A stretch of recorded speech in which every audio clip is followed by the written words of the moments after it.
At Sunnydale Care Home, Nurse Carol was known for being strict. She believed that the elderly residents needed a firm hand, a belief that was encouraged by the home's management. But behind closed doors, Carol's behavior went too far. Instead of offering comfort and care, she often spoke harshly to the residents. She would rush them through their meals and even ignore their calls for help. 80-year-old Mr. Harris, a retired teacher with a sharp mind and a kind heart, noticed that something was wrong. When no visitors were around, Carol's cheerful mask would drop. She would become cold and dismissive, scolding the patients for asking simple questions and hurrying them to bed without proper care.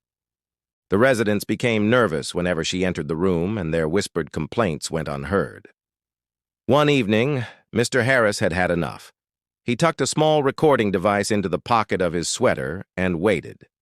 As Carol made her rounds that night, she spoke to the residents in a low voice, unaware that she was being recorded. She scolded a resident for asking for water, saying it was his own fault he was thirsty.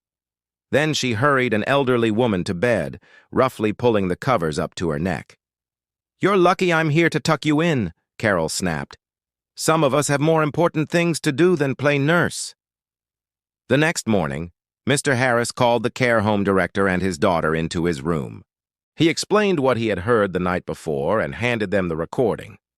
The evidence was undeniable. Carol's words and actions revealed a clear pattern of mistreatment. Within hours, the administrators called an emergency meeting with the staff and families of the residents. Everyone listened in shock as the recording was played.